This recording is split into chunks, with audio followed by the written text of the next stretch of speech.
여러분 시간에 대한 격언 또 명언 이런 거 굉장히 많죠. 시간, 때에 관한 격언이나 명언들이 있는데 저도 이렇게 좀 찾아보니까 대부분이 시간이 얼마나 빠른지 또 시간이 얼마나 아껴 써야 될 선물인지 여기에 이제 초점이 맞춰져 있는데 맞는 말이죠. 맞는 말인데 좀 단편적이라고 생각이 됩니다. 그러니까 시간의 속도, 길이 또 아껴 써야 될 어떤 제한된 어떤 양에 너무 초점이 맞춰져 있어요. 시간과 관련해서.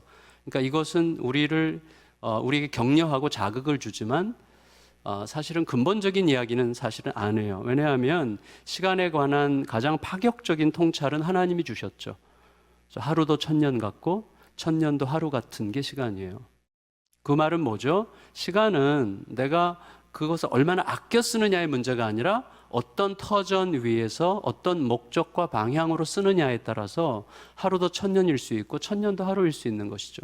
1000년을 살아도 뭐 의미 없이 보잘것없게 사람들에게 해끼치면서 살아갈 수 있다면 그건 뭐 시간과 관련해서는 아무 의미가 없는 거잖아요.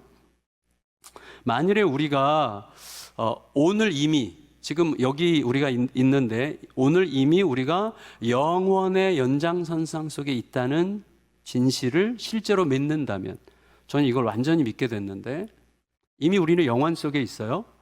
그래서 영원의 연장선상 속에 오늘을 사는 거라는 이 진실을 진짜로 믿는다면 하루나 1000년이나 차이가 없는 거예요. 영원적 차원에서 하루랑 1000년은 같은 날이죠. 그러니까 영원적 관점에서 보면 신라시대 김유신도 우리랑 동시대예요. 여러분 그 연대기적 속물근성이라는 표현이 있는데 그게 뭐냐면 연대기적 편견이라고 얘기도 하고 이런 편견이에요. 과거보다는 현재가 더 발달했다. 그래서 과거보다는 현재가 더 온전하다라고 생각하는 게 편견이라는 거예요. 사실은 과거에 훨씬 더 온전했어요. 특별히요 우리나라 유교 시대 때 그 한 존재의 인성과 한 존재의 무게를 생각하면요 유교 시대 때가 훨씬 더 묵직했습니다. 지금은 너무나 가볍죠. 그러니까 이 편견, 연대기적 편견, 연대기적 속물근성인데 이런 편견에 물들게 되면 어떻게 되냐면 과거보다는 오늘이 더 낫다고 생각하기 때문에 계속해서 더 진보하는, 더 발달하는 내일에 대한 조급함이 계속 생기는 거예요. 더 나아져야 되는데, 더 좋아져야 되는데 계속 이렇게 조급하면서 헐떡이며 살아가는 것이죠. 근데 사실은 이게 편견에 불과하다는 걸 알면 우리도 가끔 경험하잖아요. 어릴 때의 그 행복이 지금보다 훨씬 더 행복했을 것 같다는 느낌. 어릴 때 그 찢어지게 가난했던 때 그 행복이 지금 우리가 느끼는 행복보다 못했을까? 이렇게 느끼게 될 때 있잖아요. 그때 약간 진리성이 그 안에 있는데 그러니까 이 연대기적인 편견이 사실은 편견에 불과하다는 사실을 깨닫고 영원적 차원에서 오늘을 산다면 우리는 과거에 대한 우월감을 가질 필요가 전혀 없어요. 조선시대나 고려시대의 분들에 대한 우월감 가진다는 것 자체가 웃긴 거예요. 우월감을 가질 필요도 없고 미래에 대해서 두려워할 것도 하나도 없어요. 우리는 영원적 차원에서 오늘을 살고 있는 거죠. 훨씬 더 자유롭게 살아갈 수가 있는 것이죠. 따라서 우리가 시간과 삶의 관계, 우리는 시간 속에서 진행하는데 시간과 삶의 관계를 다룰 때에 어떤 시간의 길이, 시간의 속도 이것을 소위 정량적 측면이라고 얘기해요. 그러니까 양을 자꾸 계산하는 거죠. 얼마나 많으냐 적으냐. 그게 아니라 내가 오늘 어떤 기반 위에서 어떤 관점을 가지고 어떤 목표를 향해서 살아가느냐 하는 소위 이게 정성적 관점이라고 해요. 이게 그렇게 기억 안 하셔도 되는데 이건 좀 더 그 질이 뭐냐, 의미가 뭐냐, 가치가 뭐냐를 추구하는 거죠. 그런 관점을 취해서 살아가는 게 굉장히 중요합니다. 제가 최근에 미래는 하루에 한 번씩만 온다는 글을 읽은 적이 있는데 미래는 하루에 한 번씩만 온다. 굉장히 좋은 표현이죠. 그러니까 미래를 길이라든지 속도로 생각하면 너무 거대하고 막막해져요. 그래서 불안해져서 사람들이 자꾸 미래에 대해서 소위 예언한다고 하는 지극히 의심스러운 사람들에게 의존하게 되는 그러한 어떤 미련함에 빠지게 되는 거죠. 하지만 미래가 하루에 한 번씩만 온다는 이 진리를 곱씹어서 생각할 수 있다면 아무리 막막한 미래라고 해도 하루에 한 번씩만 상대하면 되기 때문에 우리는 은연중에 평안을 누리게 돼요. 그리고 하나님께 맡길 수 있어요. 예, 그게 이제 우리에게 너무나 중요한 것이죠. 그래서 오늘 말씀은 이 전도서에서 가장 유명한 이 소위 때에 대한 말씀이 있는데 범사에 때가 있다는 거죠. 그 때는 우연처럼 다가올 수도 있고 필연처럼 다가올 수도 있고 급박하게 올 수도 있고 애매하게 올 수도 있는 때죠. 1절에서 8절까지 같이 한번 읽어보겠습니다. 3장 1절에서 8절 시작. 범사에 기한이 있고 천하 만사가 다 때가 있나니 날 때가 있고 죽을 때가 있으며 심을 때가 있고 심은 것을 뽑을 때가 있으며 죽일 때가 있고 치료할 때가 있으며 헐 때가 있고 세울 때가 있으며 울 때가 있고 웃을 때가 있으며 슬퍼할 때가 있고 춤출 때가 있으며 돌을 던져버릴 때가 있고 돌을 거둘 때가 있으며 안을 때가 있고 않는 일을 멀리할 때가 있으며 찾을 때가 있고 잃을 때가 있으며 지킬 때가 있고 버릴 때가 있으며 찢을 때가 있고 꿰맬 때가 있으며 잠잠할 때가 있고 말할 때가 있으며 사랑할 때가 있고 미워할 때가 있으며 전쟁할 때가 있고 평화할 때가 있느니라. 여러분, 물론 이것들 외에도 수없이 많은 나열이 가능하죠.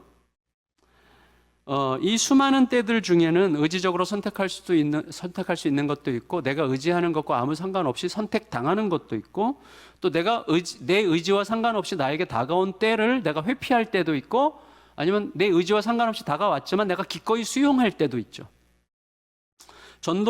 이 전도자는 전도서의 시작부터 지금까지 주로 허무, 헛됨, 잊혀짐이라는 문제를 아주 길고 두텁게 다루었고 앞으로도 조금 더 다루게 될 거예요.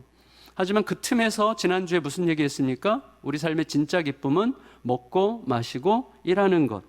그래서 먹고 마시고 일하는 것에 어떤 영원성이 담길 수 있는가를 이야기했죠. 그래서 거기에 담겨 있는 영원적 차원의 기쁨과 감사의 신비를 우리에게 생각하게 해줬습니다. 그런데 이제 불현듯 갑자기 때에 대해서 이렇게 얘기를 하는 거예요. 그래서 때가 그동안 이야기해왔던 이것과 어떤 식으로 연결되는지를 잠시 생각하면 좋을 것 같아요. 일단 우리들의 삶은 우리 선택과 관계없이 시작된 어떤 것이죠. 우리가 선택한 적이 없어요. 그냥 나온 거죠. 그래서 우리는 죽음에 이르기는 순간까지 탄생과 죽음 사이에 갇혀 있는 셈이죠. 어떻게 보면. 그리고 그 갇혀 있는 시기 속에는 때와 기한이라고 하는 수없이 많은 변주곡들이 가득 차 있죠. 이럴 때가 있고 저럴 때가 있고 내가 선택하지 못했던, 선택할 수 없는, 선택할 수 있는 수없이 많은 이 변주곡과 같은 때와 기한에 관한 사건들로 꽉 차 있는 거죠. 그에 따라서 태어남과 죽음 사이에서 우리가 애쓰며 살아간다는 의미는 도대체 뭐냐, 이제 이걸 묻게 되는 거죠. 9절 10절 읽습니다. 9절 10절 시작. 일하는 자가 그의 수고로 말미암아 무슨 유익이 있으랴? 하나님이 인생들에게 노고를 주사 애쓰게 하신 것을 내가 보았노라. 여러분, 먹고 마시고 일하는 것 사이에서는요, 자칫 굉장히 피곤의 악순환이 이제 흐르죠. 왜냐하면 먹으려면 일해야죠. 그리고 일하려면 또 먹어야지. 그러니까 일하려면 할 수 없이 먹어야 되고, 또 먹으려면 또 할 수 없이 일해야 되고, 뭐 이런 삶인 거죠. 제가 제일 힘들고 피곤할 때가 언제였는가 하면, 내가 한 10억만 있으면 목회 안 해. 이런 생각을 할 때 제일 힘들었던 것 같아요. 그 말은 뭐죠? 먹고 살려고 목회하고 있었던 거죠. 그러니까 목회 안 하면 예수님 말씀하신 것처럼 땅을 파자니 힘이 없고 빌어먹자니 부끄럽구나. 그 생각 때문에 가장 비참했던 기억이 있어요. 근데 그래서 오늘 우리의 초점은 뭐냐면 내가 하는 일 혹은 해야만 한다고 하는 그 일이 하고 싶은 일이 되는 비밀을 아는 게 너무나 중요한 거죠. 그래서 여러분, 먹고 마시고 일하는 것 사이에 이런 어떤 그 피곤의 악순환이 있는 거죠. 막막하죠. 그런데 이것은 왜 오죠? 할 수 없이 일하고 할 수 없이 먹고. 이건 왜 오죠? 욕망이 있는데 현실이 욕망을 충족시켜주지 못해요. 그러니까 욕망에 이르지 못하는 현실과 내 욕망 사이에서 빚어지는 어떤 시대정신이죠. 다 그 시대정신에 물들어서 사는 거죠. 그래서 내가 진짜 죽지 못해서 일하고 또 일하려니까 어쩔 수 없이 먹어야 되고 뭐 이런 거죠. 너무나 슬프지 않아요? 왜 살아 도대체? 그런 이제 생각이 드는 거죠. 하지만 이렇게 피곤한 악순환을 깨뜨리는 힘이 바로 뭐예요? 만사에 깃들어 있는 때에 대한 인식이다. 이렇게 얘기하는 거예요. 이 때를 인식할 때 이 피곤의 악순환에서 우리가 벗어날 수 있지 않겠냐, 이런 제안이라고 할 수가 있겠어요. 특히 이런 거죠. 내 선택과 상관없이 다가오는 때를 사실은 내가 다르게 선택할 수도 있는 여지가 있는 거죠.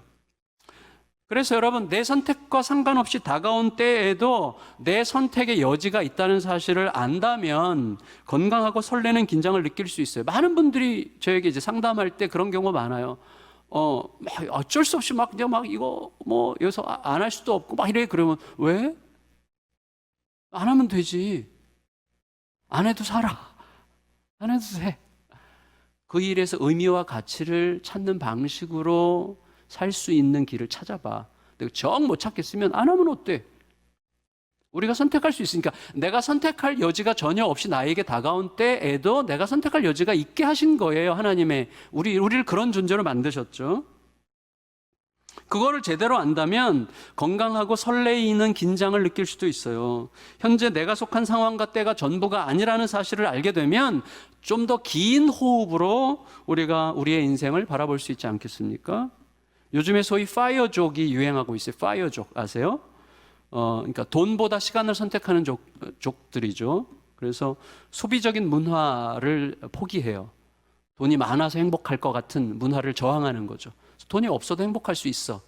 그래서 소비적인 문화를 선택하지 않고 내 몸으로 경험하는 좀 더 양질의 삶을 더 충하게 여기어서 30, 40대 때 이미 조기 은퇴를 하는 사람들이 이제 막 늘어나고 있는데, 그러니까 이 시대가 길들인 어떤 순응주의, 패배주의에 사로잡히지 않겠다, 이렇게 선언하는 거죠. 그래서 내 삶의 질을 소비하는 것에서 찾지 않고 오히려 알바를 하면서 검소한 생활과 여유 있는 가치 추구해서 내 인생의 의미를 찾겠다, 이렇게 하는 거예요.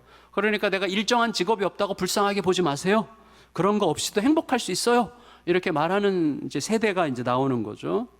어떻게 보면 바울이나 예수님도 이러한 파이어족에 가깝죠. 형태로만 보면 직업이 일정하게 없었잖아요. 누구보다 만족하죠. 중요한 것은 이기적인 욕망을 위해서가 아니라 나에게 흘러온 생명이 나를 통해 누군가에게로 흘러가는 흘려보내려고 내가 시대정신을 거스르고 있느냐 하는 게 중요한 것이죠. 막연하게 시대정신을 거스르는 게 중요한 게 아니라 내가 어떤 의도로 그렇게 사느냐가 중요한 것이죠. 만일에 우리가 하나님의 때를 진실로 추구한다면 우리들은 필연적으로 탐욕의 시대정신에 맞설 수밖에 없습니다. 그러니까 지금 막 이거 아니면 죽을 것 같이 막 쳇바퀴 돌듯이 돌아가는 시대에 저항하기 위해서 지금 파이어족이 등장했다면 시대가 좀 지나면 파이어족이 또 하나의 시대 정신이 될 수 있어요. 탐욕적 시대 정신. 나 하나 잘 먹고 잘 살면 되지. 그래서 어떤 40대 부부는 40대 때 은퇴를 했는데 그들의 목표는 행복하기 위해서 자녀를 낳지 않는 거예요. 이거 좀 너무 누추하지 않아요? 결혼했는데 자녀 없이 우리끼리 행복하기 위해서 일찍 은퇴했어요. 저는 부럽지 않았어요. 그리고 좀 안쓰러웠어요. 사실은 그러니까 어떤 것이 시대정신이냐가 중요한데 그 시대정신에 거스르기 위해서는 거스르는 방향이 사실은 내 안에서 내게 흘러온 생명을 누군가에게로 흘려보내려고 하는 아름다움을 위해서 시대정신에 저항하는 거냐 하는 게 중요한 거죠. 하나님께서 지으신 만물은 그 자체로 하나님 보시기에 매우 좋았어요. 그 자체로 보시기에 좋았더라. 그렇죠. 사실은 근데 그 좋음, 그 아름다움이 언제 드러나죠? 그것이 때에 맞게 피어날 때 드러나는 거죠. 보시기에 좋았더라는 때에 맞게 피어날 때 진실로 아름답다는 통찰을 우리에게 주시죠. 그래서 때죠. 때에 맞아야 되는 것이죠. 제철 음식이 몸에도 좋고 맛도 좋죠. 그런 것처럼 만물은 하나님의 때에 맞추어 자기를 표현할 때 비로소 아름답죠. 제가 부목사 때 담임 목사인 척하고 담임 목사일 때 부목사인 척하고 그러면 때에 맞지 않는 거잖아요. 그건 되게 웃긴 거죠. 그러니까 각 사람이 때에 맞게 살아간다는 것은 정말 아름다워요. 이유는 그 아름다움 자체이신 하나님의 질서에 그게 걸맞아요. 그리고 하나님의 질서에서 태어난 우리들의 눈과 마음에도 때에 맞게 말하는 말, 때에 맞게 행하는 행동이 참 좋다, 이런 느낌을 우리에게 느끼게 해주죠. 그런데 그 아름다움의 절정은 그게 하나님의 영원의 빛에 비추어질 때 비로소 드러나죠. 만물의 모든 때가 허무함에 삼켜지지 않는 길은 영원의 빛 아래 있을 때뿐이에요. 이게 영원적 차원을 가질 때만 허무함에 삼켜지지 않죠. 물론 만물이 하나님의 때에 맞춰서 자기의 모습을 드러내는 그 때, 시종, 시작과 끝이 언제인지에 대해서 우리는 누구도 장담할 수 없어요. 그것은 때 자체에 어떤 비밀이 있기 때문이 아니라 하나님께서 알지 못하도록 감추어 두셨기 때문이다 라고 전도서 기자는 이야기해요. 11절 읽습니다. 11절 시작. 하나님이 모든 것을 지으시되 때를 따라 아름답게 하셨고 또 사람들에게 영혼을 사모하는 마음을 주셨느니라. 그러나 하나님이 하시는 일의 시종을 사람으로 측량할 수 없게 하셨도다. 하나님께서 그렇게 하신 이유가 뭘까요? 전도서 첫날에 우리가 생각했지만 어떤 일이 언제 시작되고 언제 종료될 건가, 미래에 속한 때가 어떻게 어떤 모양으로 진행될 건가 하는 것을 우리가 굉장히 알고 싶은데, 알고 싶어하는 마음은 선악과를 탐하는 욕망에 가깝다고 말씀드렸어요. 다시 말하면 하나님께 맡기는 게 힘든 거예요. 모르면 어때? 아니, 내일 어떻게 될지 모르면 어때? 오늘 내가 만난 하나님이 그렇게 부요하신데 몰라도 되는 거 아니에요? 근데 내가 굳이 알아야 되겠다고 하는 것은 뭐예요? 내가 통제하고 싶은 거예요. 내 삶을 내가 통제하고 싶은 거예요. 하나님께 맡기지 못하는 거예요. 근데 여러분, 내일의 것을 내가 알려고 하는 욕망, 그리고 안다고 했다고 쳐요. 그래도 그것은 실용적인 측면에서도 손해예요. 득될 게 하나도 없어요. 오늘 먹고 마시고 일하는 것에서 참 만족과 기쁨과 영원적 가치를 발견하지 못한 채 막연하게 내일 어떻게 될까 이걸 막 알고자 한다면 언젠가는 있을 거라고 생각했던 기쁨과 만족이 안개에 불과했다는 진실이 반드시 드러날 거기 때문이에요. 제가 안산동산교회에서 부교육자일 때 저는 담임 목사만 되면 더 이상 바랄 게 없을 거라고 생각했는데 담임 목사가 된 다음에 죽을 뻔했어요. 사실은 모르는 거예요. 그러니까 내가 오늘 나에게 주어진 것에서 하나님의 영원적 차원의 기쁨과 감사의 신비를 발견할 수 없다면 그날 가서 내가 그토록 원했던 그것이 얼마나 허망한 거였는가를 깨닫게 될 것입니다. 더구나 우리가 만사의 시작과 끝을 알게 된다면 우리는 내가 알게 된 정보와 관계된 내가 알게 됐어요. 근데 그 정보와 관계된 유리한 면을 확보하기 위해서 엄청난 에너지를 쏟아붓느라고 더 이상 하나님의 때를 기다릴 수 없게 될 것입니다. 예를 들어서 어떤 땅이 언제 개발될 것을 우리가 미리 알게 된다면, 여러분, 우리가 여기 땅값이 우리가 살 때보다 뭐 두세 배 올랐다는데 그걸 미리 알았더라면 그때 5,200평 사라 그럴 때 다 샀지. 그때는 우리가 너무 크니까 못 삽니다. 그러고 3,000 몇백 평만 산 거죠. 뭐 말하자면 알았어도 안 샀어야 됐겠죠. 여러분, 어떤 땅이 언제 개발될지 우리가 미리 알게 된다면 우리들은 누구보다 빨리 매입하려고 막 정신을 잃을 거예요. 그렇게 되면 어떻게 되죠? 믿음과 소망과 사랑, 이 세상에서 가장 중요한 믿음과 소망과 사랑을 바치고 있는 힘이 뭐예요? 참음이에요. 믿음과 참음은 동의어예요. 그리고 사랑의 첫 얼굴은 오래 참고예요. 사랑은 오래 참고. 소망은 참는 거죠. 그래서 믿음과 소망의 본질인 참음은 날아가요. 내가 미래의 것을 알게 된다면. 참지 못해요. 일상의 소중한 흐름도 다 깨뜨려버리고 먹고 마시고 일하는 일상에 담겨있는 그 영원한 고귀함은 어느새 무의미해지죠. 우리 집이 언제 망할지, 내 인생이 언제 끝날지를 안다면 그때도 결과는 똑같아요. 그래서 하루의 일상에 가장 중요한 가치가 담겨있다. 이런 전도자의 선언은 그냥 아무것도 아닌 것이 되는 거예요. 길거리에 나뒹구는 전단지 정도로 이제 끝나게 되는 것이죠. 따라서 알지 못하는 게 축복이다. 이렇게 우리가 그리고 알지 못하고도 얼마든지 살 수 있다. 왜? 우리 하나님 때문에. 다 아시는 하나님과 내가 오늘 만나고 있기 때문에.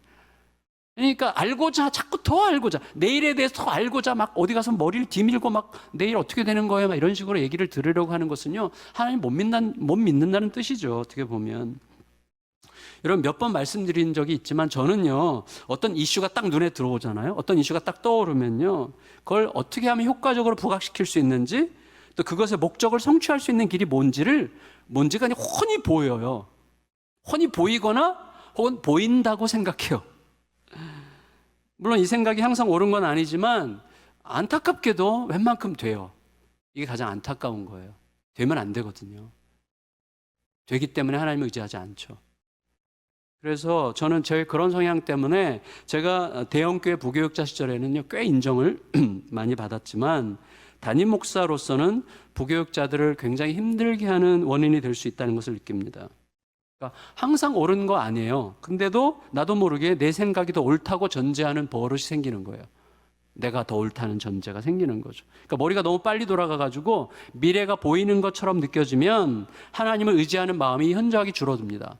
겉으로는 하나님을 의지한다고 말하고 의지한다고 느끼지만 사실은 하나님을 의지할 만하고 생각하는 내 판단을 의지하는 거라는 것을 알게 돼요. 이게 굉장히 무섭다는 것을 느낍니다. 그러니까 믿음의 역사가 아니라 잔머리의 역사가 이제 시작되는 거죠.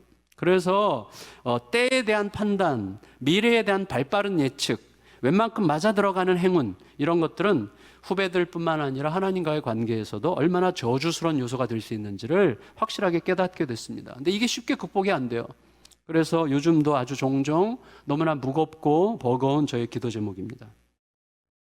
따라서 전도자는 일의 시종, 언제 시작되고 언제 끝난다, 일의 시종을 아는 것보다 더 중요한 게 있는데, 그게 뭐냐면 내가 있는 자리에서 먹고 마시고 일하는 이 노동에 담겨있는 영원적 가치를 알고 기뻐하고 선을 행하는 거다, 이것을 발견했어요. 여러분, 내가 언제 죽을지, 이 일이 언제 어떻게 진행될 것인지 거기에 마음을 쏟느라고 오늘이라고 하는 단 한 번뿐인 기회, 이 오늘이라고 하는 단 한 번뿐인 기회, 오늘은 영원히 사라지는 거죠. 오늘이라고 하는 단 한 번뿐인 기회와 먹고 마시는 일상에서, 먹고 마시고 일하는 일상에서 영원한 의미와 기쁨을 맛볼 기회를 날려버리지 말자, 이걸 우리에게 권하고 있는 것입니다. 대신에 오늘이라는 선물을 기뻐하면서 내가 누리게 된 기쁨을 누구와 공유할 수 있는, 누구에게로 흘려보낼 수 있는 통로로서 선을 추구하자, 선한 일을 행하자, 이렇게 제안합니다. 그러니까 나의 땀 흘리는 수고가 오롯이 나 혼자만의 기쁨을 향하고 있다면 얼마나 누추하고 보잘것없고 초라합니까? 열심히 일하는데 왜 이렇게 열심히 일해? 나 잘 먹으려고. 그 너무나 누추하죠, 갑자기. 근데 열심히 일하는 땀 흘리는 수고가 나 혼자만의 기쁨을 향하지 않고 누군가의 삶으로 아름답게 스며들게 하려는 그 비밀을 알자, 이거를 이제 지금 제안하고 있는 것이죠. 그 기쁨이야말로, 그 기쁨의 뿌리가 어디에 닿아 있다? 하나님의 영혼에 닿아 있는 뿌리라는 거죠. 왜? 하나님이 바로 그 사랑으로 우리를 만나셨으니 우리가 그 사랑으로 선행을 할 때 그 뿌리는 하나님의 영원성에 닿아 있는 것이므로 이것이야말로 영원토록 쇠하여지지 않는 유일한 만족이라고 우리에게 가르치고 있는 것입니다. 12절 13절 읽을까요? 12절 13절 시작. 사람들이 사는 동안에 기뻐하며 선을 행하는 것보다 더 나은 것이 없는 줄을 내가 알았고 사람마다 먹고 마시는 것과 수고함으로 낙을 누리는 그것이 하나님의 선물인 줄도 또한 알았도다. 네, 그렇죠.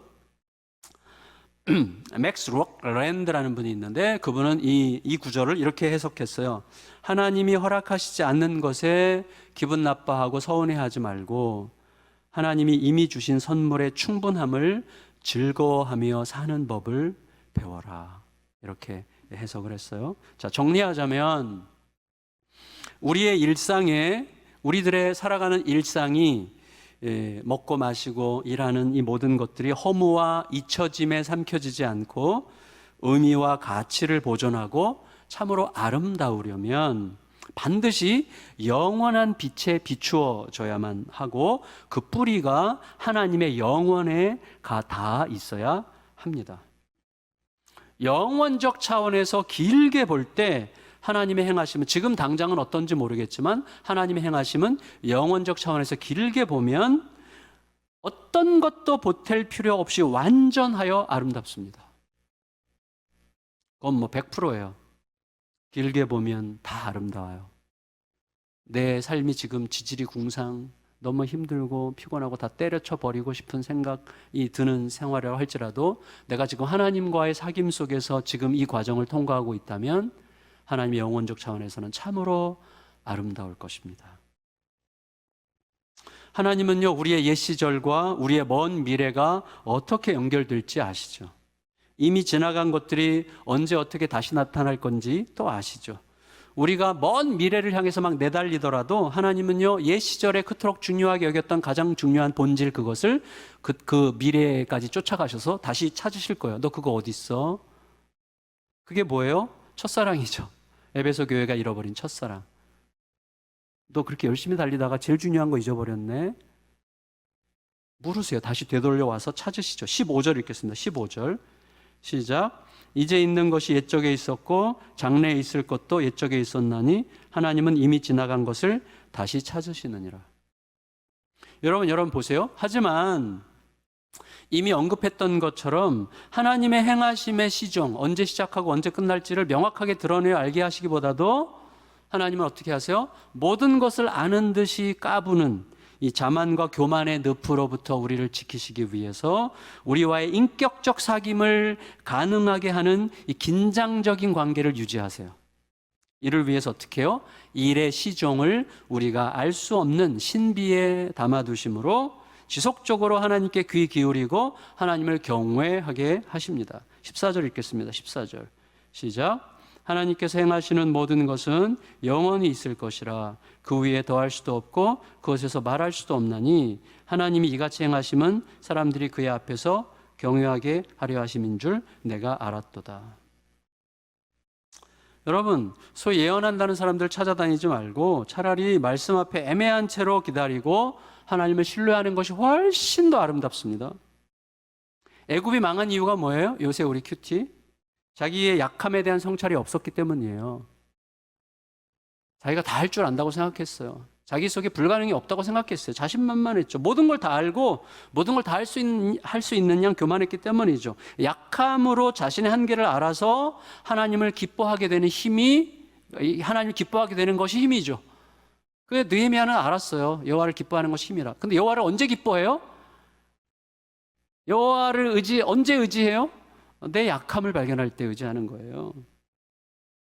하지만 우리가 또다시 이 땅으로 우리들의 시선을 돌리면 정의롭지 않다면 존재할 이유가 없는 법 집행자들. 법 집행자들은 정의롭지 않다면 존재할 이유가 없잖아요. 그런데 그들 안에 악이 만연하죠. 선과 진실을 고양시켜야 될 공적인 자리에 악과 거짓이 가득하죠. 신자들을 등쳐먹는 목사, 노골적으로건 고상하게건, 또 학생들에게 편견만 심어주는 교사, 동반자를 울고 먹는 배우자, 자녀를 착취하는 부모, 섬겨야 할 백성들 위해 군림하는 군주. 이게 세상에 이제 가득해 보이죠. 따라서 그 철학자 칸트가 통찰했던 것처럼 영생과 하나님의 영원한 심판을 전제하지 않는다면 이 땅의 온갖 참혹한 모순들에 대해서 우리들은 아무 할 말이 없게 됩니다. 하나님의 심판이 있어야 되는 거예요. 하나님 영원한 심판이 있어야 되는 거예요. 그래야 이 땅에서 우리가 왜 옳게 살아야 되는지에 대해서 말할 수 있는 거예요. 하나님의 말씀과 말씀에 근거한 심판만이 이 땅에서 정의와 옳음과 정당함에 대하여 소리 높여 외칠 수 있게 하는 유일한 근거가 됩니다. 오늘 문맥과 연결시키자면 하나님의 심판의 기준이 뭐겠어요? 만물과 만사에 요구되는 때와 관련이 되어 있겠죠. 그 일이 과연 때에 적합하게, 그 기한에 적합하게, 그 때에 그 경우에 맞게 이루어진 것인가 하는 것이 하나님의 심판의 관건이 되겠죠. 16절 17절 읽겠습니다. 16절 17절 시작. 또 내가 해 아래에서 보건대 재판하는 곳 거기에도 악이 있고 정의를 행하는 곳 거기에도 악이 있도다. 내가 내 마음속으로 이르기를 의인과 악인을 하나님이 심판하시리니 이는 모든 소망하는 일과 모든 행사에 때가 있음이라 하였으며. 심판의 때가 와요. 심판의 때에 심판의 기준은 때에 관한 거죠. 또 때에 맞게 행했느냐. 이탈리아의 혁명가 마친이라는 분이 있는데 마친이라는 분이 이런 얘기를 했어요. 낙심은 무엇인가? 낙심은 환상에서 깨어난 이기주의다. 이런 얘기를 했어요. 그래서 낙심을 굉장히 우습게 생각한 거죠. 낙심은 환상에서 깨어난 이기주의다. 그러니까 내가 원하는 것을 갖지 못했기 때문에, 내가 원하는 것을 갖지 못하게 됐다는 게 확실해지기 때문에 나타나는 지독하게 이기적인 반응이 바로 낙심이라는 거예요. 그렇다면 여러분, 내가 원하는 그것, 내가 욕망하는 그것을 기꺼이 내려놓고 내가 이해할 수 있건 이해할 수 없건 간에 모든 일상 속에 담겨있는 하나님의 때와 그 때의 완전함, 하나님의 때의 완전함을 진실로 믿는다면 우리는 굳이 낙심이라는 고통의 늪에 빠지지 않아도 됩니다. 하나님의 때를 진실로 믿는다면 내가 원하는 게 없어요. 내가 오늘 하나님과 함께 하나님을 향유하는 게 나의 유일한 소원이야. 그런데 낙심할 일이 있겠어요? 하나님 모든 상황에서 나와 관계를 기뻐하시는데 낙심하지 않아도 되는 것이죠. 너무나 감사하게도 하나님은 우리가 심판의 마지막 때에 이르러서야 비로소 하나님의 때를 발견하도록 방치하시지 않습니다. 오히려 이 땅에서 살아가는 동안에 만물에 심어 놓으신 때에 맞게 적합하게 살도록 우리의 생각들을 계속해서 지속적으로 끌어가시죠. 근데 이 하나님께서 알려주시는 때를 벗어나서 나의 때를 중심으로 살고자 노력하다가 파멸을 향해서 달려가게 만드는 나쁜 힘이 있으니 그것이 교만이로다. 교만이죠. 내가 스스로 내 자신과 상황과 타인을 통제할 수 있다고 착각하는 거죠. 따라서 하나님께서는 우리로 하여금 무엇보다도 자신의 정체성을 들여다보게 하십니다. 너가 누구냐? 이걸 보게 하시죠. 이게 하나님의 큰 선물이에요. 너가 누구냐? 대체 우리는 내가 하려는 일에 관심을 집중해. 우리는 대체로 내가 하는 일, 하고자 하는 일, 하려고 하는 일에 모든 관심이 집중되어 있지만 하나님이 계속해서 물으세요. 너가 하려는 일 말고 너 자신에게 관심을 좀 가져봐. 너가 누군지 절대 잊지 않았으면 좋겠어. 그래서 내가 내 자신을 정직하게 들여다볼 때 첫 번째로 발견하는 나의 정체성은 뭡니까? 짐승이죠. 짐승. 최대한 자기 생존을 위해서 적응하려고 몸부림하는 짐승과 다름없다는 것을 알게 돼요. 제 안에서 제일 강력한 욕망은요, 생존의 욕망인 것 같아요. 생존의 욕망. 그리고 음욕 같은 거, 뭐 이런 거죠. 그러니까 막 내 존재에 대한 욕망, 내 존재를 인정받으려는 욕망, 이런 것들이죠. 그러니까 그런 걸 가만히 보면 짐승이랑 비슷한 것 같아요. 18절에서 21절 읽겠습니다. 18절에서 21절 같이 읽습니다. 시작. 내가 내 마음속으로 이르기를 인생들의 일에 대하여 하나님이 그들을 시험하시리니 그들이 자기가 짐승과 다름이 없는 줄을 깨닫게 하려 하심이라 하였노라.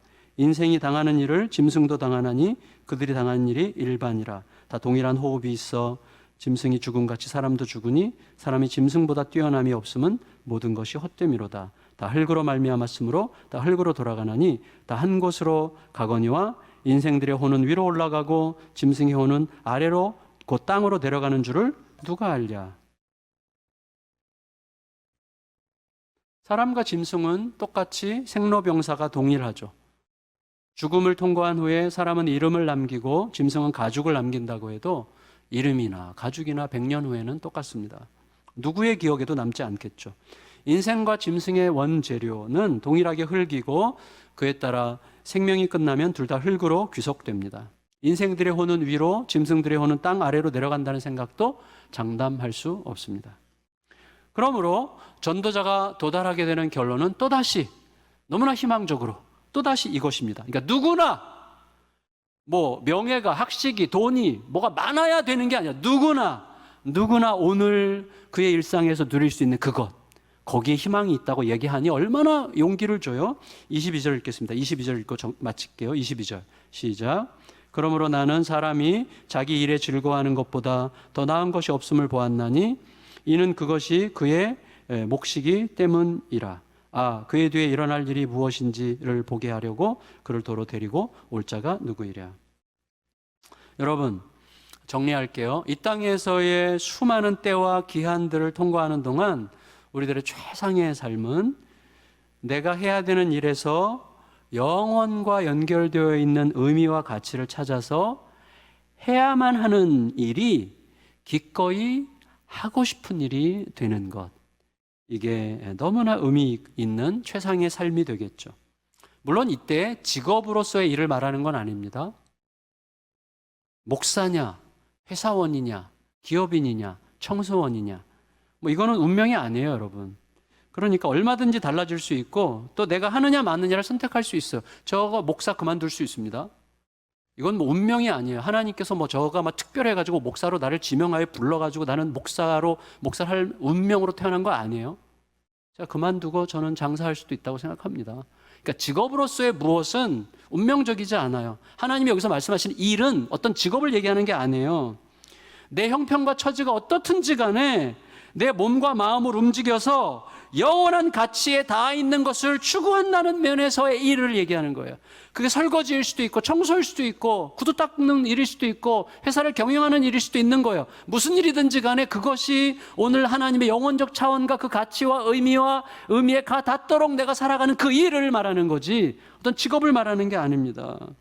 그러니까 하나님의 마음과 하나님의 사랑을 진실로 추구한다면 청소도 너무너무 거룩한 일이 될 수 있고 자기의 욕망을 추구한다면 목회도 너무나 누추한 일이 될 수 있는 거죠. 여러분, 내가 하는 일을 즐거워할 수 있으려면 그 일의 기원이 모든 것을 온전하게 하시는 하나님께 있어야 돼요. 그 일의 기원이. 그 일이 나를 완전하게 아시고 나를 위해 생명을 걸고 사랑하신 예수님께 다 알려져 있다는 것을 알 때, 예수님이 다 아시지. 나를 위해 생명 걸고 사랑하신 그분 앞에 이게 다 알려져 있다는 사실을 알 때 비로소 우리들은 내가 하는 일에서 예수님과의 관계를 추구하면서 영원토록 잃지 않을 가치를 추구하는 삶을 살아가게 되는 것입니다. 그렇게 되면 우리들은요, 내가 오늘 행하는 이 일이 나의 미래, 나의 내일과 어떻게 연결될지를 알기 위해서 막 미래로 막 달려갈 필요가 없어요. 우리는 그러다가 망해요. 그러다가 너무나 소중한 것들을 다 잃어버려요. 따라서 우리 앞에 또다시 제시되는 가장 복되고 아름다운 삶은 결국 허무와 무의미로 끝나고 말게 될 뭔가 대단한 것 같아 보이는 것, 대단할 것처럼 의미 부여하게 되는 것을 성취하려고 죽어라고 달리는 동안에 잃어버릴 수 있는 그거예요. 잃어버리지 않아야만 되는데 내가 대단해 보이는 어떤 것을 향해서 달려가느라고 잃어버리게 되는 그것, 그게 진짜 귀한 거예요. 그것, 곧 손만 내밀면 잡을 수 있는 일상 속에서 예수 그리스도의 마음을 품고 영원한 즐거움을 누리는 것, 이게 우리에게 주시는 위대한 하나님의 선물이고 이 선물은 누구나 받을 수가 있는 것입니다. 그 은혜를 주신 하나님께 감사하며 그 은혜를 누리며 만끽하며 나누며 살아가는 우리 모두가 되시기를 예수님의 이름으로 축원합니다.